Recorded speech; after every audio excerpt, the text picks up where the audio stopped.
ದೇವರನ್ನ ನಾವು ಎಷ್ಟು ದೂರ ಇಟ್ಟಿದ್ದೇವೆ ಅಂದ್ರೆ ಮೊಬೈಲಲ್ಲಿ ಬಿಸಿ ಆಗಿದ್ದೇವೆ, ಇವಿಯ ಜೊತೆ ಬಿಸಿ ಆಗಿದ್ದೇವೆ, ಮೈಗಳತನ ಅನ್ನೋದನ್ನ ಮೈಯಿಗೆ ಸುತ್ತಕೊಂಡಿದ್ದೇವೆ.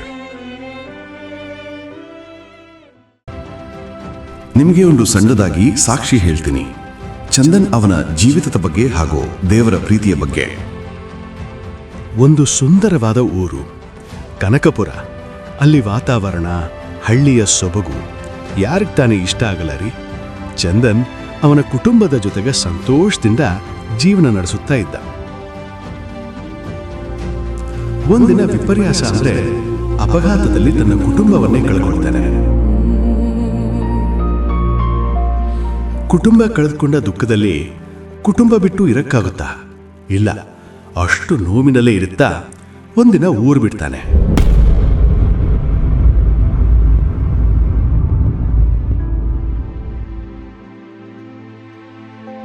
ಚಂದನ್ ದೊಡ್ಡ ಸಿಟಿಗೆ ಜೀವನ ಕಟ್ಟಿಕೊಳ್ಳೋದಕ್ಕೆ ಬಂದಿರ್ತಾನೆ.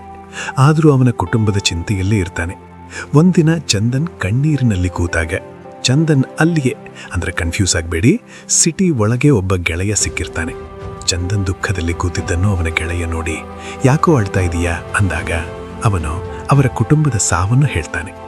ಆದರೆ ಅವನ ಗೆಳೆಯ ಅವನಿಗೆ ಒಂದು ಮಾತು ಹೇಳ ಅಂದಾಗ ಚಂದನ್ ಏನೋ ಕೇಳೋ ಸ್ಥಿತಿಯಲ್ಲಿ ನಾ ಇಲ್ಲ ಅಂತ ಹೇಳ್ತಾನೆ.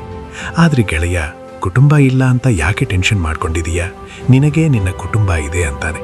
ಚಂದನ್ ಏನ್ ಮಾತಾಡ್ತಾ ಇದೀಯಾ ಅಂದಾಗ, ಹೌದು, ನಾನು ನಿಜಾನೇ ಹೇಳ್ತಾ ಇದ್ದೀನಿ, ನಾ ಹೇಳೋದು ಕೇಳಿಸ್ಕೊ. 2000 ವರ್ಷಗಳ ಹಿಂದೆ ನನಗಾಗಿ ನಿನಗಾಗಿ ಪ್ರಾಣ ಕೊಟ್ಟಾದನ ಬಗ್ಗೆ, ತಂದೆಯ ಬಗ್ಗೆ ಹೇಳ್ತೇನೆ ಕೇಳು.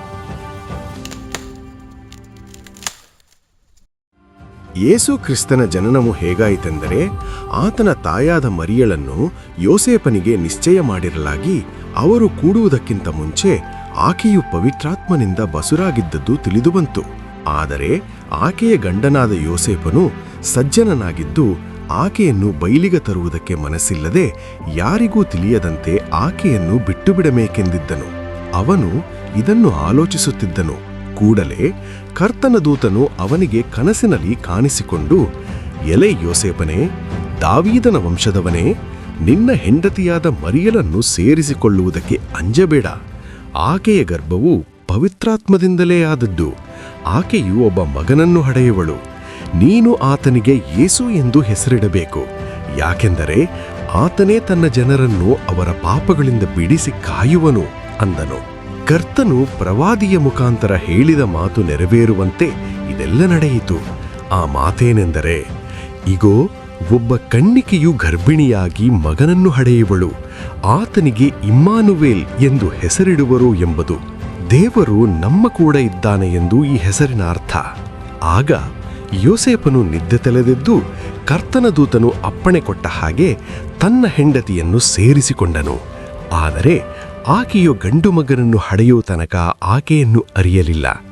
ಮಗುವಿಗೆ ಯೇಸು ಎಂದು ಹೆಸರಿಟ್ಟನು. ಯೇಸು ಜ್ಞಾನದಲ್ಲಿಯೂ ದೇಹ ಬಲದಲ್ಲಿಯೂ ವೃದ್ಧಿಯಾಗುತ್ತಾ ಬಂದನು. ಇದಲ್ಲದೆ ದೇವರ ಮತ್ತು ಮನುಷ್ಯರ ದಯೆಯೂ ಆತನ ಮೇಲೆ ಹೆಚ್ಚಾಗುತ್ತಾ ಬಂತು. ತರುವಾಯ ಆತನು ದೇವರ ರಾಜ್ಯದ ಸುವಾರ್ತೆಯನ್ನು ಸಾರುತ್ತಾ ಊರುಗಳಲ್ಲಿಯೂ ಗ್ರಾಮಗಳಲ್ಲಿಯೂ ಸಂಚರಿಸಿದನು. ಆತನ ಸಂಗಡ 12 ಮಂದಿ ಶಿಷ್ಯರು ಇದ್ದರು. ಅದಾದ ನಂತರ ಯೇಸು ಸ್ವಾಮಿ ದೇವರ ರಾಜ್ಯದ ಕುರಿತು ಜನರಿಗೆ ಉಪದೇಶ ಮಾಡುತ್ತಾ ಅನೇಕ ಜನರಿಗೆ ರೋಗಗಳಿಂದ ಬಿಡುಗಡೆ ಮಾಡುತ್ತಾರೆ. ತಂದೆಯ ಪ್ರೀತಿಯ ಕುರಿತು ಜನರಿಗೆ ಜ್ಞಾನವನ್ನು ಕೊಡುತ್ತಾ ಕುರುಡರಿಗೆ ಕಣ್ಣುಗಳು ಬರುವಂತೆ, ದೆವ್ವ ಹಿಡಿದವರಿಗೆ ಬಿಡುಗಡೆ, ಅನೇಕ ಅದ್ಭುತ ಸೂಚಕ ಕಾರ್ಯಗಳನ್ನು ಮಾಡಿದರು. ಚಂದನ್ ಕೇಳುತ್ತಾನೆ, ಹಾಗಿದ್ರೆ ಯೇಸು ಕ್ರಿಸ್ತನು ನಮಗಾಗಿ ಯಾಕೆ ಪ್ರಾಣವನ್ನು ಕೊಟ್ಟರು? ಯೇಸು ಸ್ವಾಮಿ ಶಿಲುಬೆಯ ಮೇಲೆ ಪ್ರಾಣ ಕೊಡುವುದಕ್ಕೆ ಕಾರಣವೇನೆಂದರೆ, ಮನುಷ್ಯನು ಮಾಡಿರುವ ಪಾಪಗಳು ಮತ್ತು ದ್ರೋಹಗಳು ನಿಮಿತ್ತವಾಗಿ ದೇವರ ಮಹಿಮೆಯಿಂದ ಮತ್ತು ಪ್ರೀತಿಯಿಂದ ದೂರವಾಗಿದ್ದರು. ಮನುಷ್ಯನ ಪಾಪಗಳನ್ನು ತೀರಿಸುವುದಕ್ಕಾಗಿ ಪರಿಶುದ್ಧವಾದ ರಕ್ತವೇ ಬೇಕಾಗಿತ್ತು. ಯೇಸು ಸ್ವಾಮಿ ಪರಿಶುದ್ಧನು. ತಂದೆಯು ಲೋಕದ ಮೇಲೆ ಎಷ್ಟು ಪ್ರೀತಿನಿಟ್ಟು ತನ್ನ ಒಬ್ಬನೇ ಮಗನನ್ನು ನಮಗಾಗಿ ನಮ್ಮ ಪಾಪಗಳನ್ನು ಹೊತ್ತುಕೊಂಡು ಶಿಲುಬೆ ಮೇಲೆ ತೀರಿಸುವುದಕ್ಕಾಗಿ ಆತನನ್ನು ಕೊಟ್ಟನು. ಯೇಸು ಕ್ರಿಸ್ತನು ಮರಣಹೊಂದಿ 3 ದಿವಸದಲ್ಲಿ ಪುನರುತ್ಥಾನಾದನು. ಶಿಲುಬೆಯ ಮೇಲೆ ಪ್ರಾಣ ಕೊಟ್ಟ ನಿಮಿತ್ತ ಲೋಕದ ಎಲ್ಲ ಜನರಿಗೂ ಕ್ಷಮಾಪಣೆಯೂ ಮತ್ತು ರಕ್ಷಣೆಯೂ ದೊರಕಿತು. ಇವತ್ತು ಯಾರ್ಯಾರು ಯೇಸು ಕ್ರಿಸ್ತನನ್ನು ನಂಬಿ ಆತನ ನಾಮವನ್ನು ಅಂಗೀಕರಿಸಿಕೊಂಡು ತಮ್ಮ ಪಾಪಗಳನ್ನು ಪಶ್ಚಾತ್ತಾಪಪಟ್ಟು ಹೃದಯದಿಂದ ಅರಿಕೆ ಮಾಡಿ ಒಪ್ಪಿಕೊಳ್ಳುವವರಿಗೆ ಪ್ರತಿಯೊಬ್ಬರಿಗೂ ಕ್ಷಮಿಸಲ್ಪಡುವರು ಮತ್ತು ರಕ್ಷಣೆ ಹೊಂದುವರು. ಯೇಸು ಕ್ರಿಸ್ತನ ನಾಮವೇ ಪ್ರತಿಯೊಬ್ಬರಿಗೂ ನಿತ್ಯ ಜೀವನಕ್ಕೆ ನಡೆಸುವ ಮಾರ್ಗವಾಗಿದೆ. ಯೇಸು ಕ್ರಿಸ್ತನ ಮೂಲಕವೇ ತಂದೆಯಾದ ದೇವರ ಪ್ರೀತಿಗೆ ಹತ್ತಿರವಾಗಿದ್ದೇವೆ. ಗೆಳೆಯ, ಕುಟುಂಬವಿಲ್ಲ ಅಂತ ನೀನು ಕಣ್ಣೀರ್ ಸುರಿಸ್ತಾ ನೋಪಡ್ತಾ ಇದೆಯಲ್ವಾ ಎಂದು ಗೆಳೆಯ ಚಂದನನ್ನು ಕೇಳುತ್ತಾನೆ. ಆದರೆ ಯೇಸು ಕ್ರಿಸ್ತನು ನಿರ್ದೋಷಿಯೂ ಪಾಪ ಇಲ್ಲದವನಾಗಿದ್ದಾನೆ. ಆದರೆ ಆತನು ನಮ್ಮನ್ನು ಪ್ರೀತಿಸುವುದರ ಕಾರಣದಿಂದ ಆತನು ಬಹು ಶ್ರಮೆಯನ್ನ ಅನುಭವಿಸಿ ತನ್ನ ಪ್ರಾಣವನ್ನು ನಮಗಾಗಿ ಕೊಟ್ಟನು. ಇದು ದೇವರ ಪ್ರೀತಿ. ಆತನು ಈಗಲೂ ಸಹ ನಮ್ಮೊಟ್ಟಿಗೆ ಜೀವಿಸುವವನಾಗಿದ್ದಾನೆ. ಆತನೇ ಲೋಕಕ್ಕೆ ಬೆಳಕಾಗಿದ್ದಾನೆ. ನೀನು ಒಂಟಿಯೂ ಅನಾಥನೂ ಅಲ್ಲ. ನೀನು ದೇವರನ್ನ ನಂಬಿದ್ರೆ ಆತನು ಮಮತೆ ಎಂಬ ಹಗ್ಗದಿಂದ ನಮ್ಮನ್ನು ಸೆಳೆದುಕೊಂಡಿದ್ದಾನೆ. ಆತನ ಪ್ರೀತಿಯು ನಮ್ಮಲ್ಲಿ ಶಾಶ್ವತವಾಗಿರುವುದು.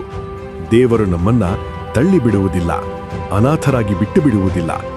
ಯೇಸು ಕ್ರಿಸ್ತನು ಯುಗ ಯುಗಾಂತ್ಯದವರೆಗೂ ಜೀವಿಸುವನಾಗಿದ್ದಾನೆ.